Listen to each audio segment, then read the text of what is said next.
நம்ம குலதெய்வ வழிபாடே வச்சுக்குங்களேன், சிலருக்கு வருத்தம் கூட ஏற்படலாம், அது நமக்கு பொருட்டல்ல.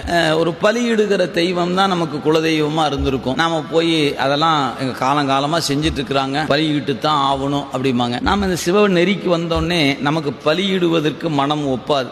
என்ன, நான் சக்கரை பொங்கல் தான் வைப்பேன், சாமி சாப்பிட்டுக்குவார். நீ சாமி சாப்பிட்டு வரியா, நாங்களாம் சாப்பிட மாட்டோம் அப்படிம்பாங்க. இங்க பாரு, நீ சாப்பிடுவியோ இல்லைன்னு தெரியாது. ஏன்னா என்னுடைய வழிபாட்டில் பலியிடுதல் இருக்காது. இதை செய்யும் போது நமக்கு இருக்கிற பங்காளியாகட்டும், முன்ன இருக்கிறவங்களாகட்டும், நம்ம வீட்டுக்குள்ள இருக்கிற எல்லாரும் எதிர்பார்த்து தான் இருக்கும்.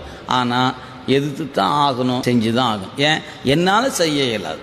நீ செய்து நீ செய்வதை நான் தடுக்கல, ஆனா நான் செய்ய மாட்டேன். இது பழமை என்பதிலிருந்து மாறுபடுகிறோம். அதே சமயத்தில் இது புதுமையாக அவங்களுக்கு தெரியலாம். இருப்பினும் நான் இறை வழிபாட்டு கோட்பாட்டில் இருப்பதனால், சிவபெருமானை நேசிப்பதனால் என்னால் இது செய்ய இயலாது.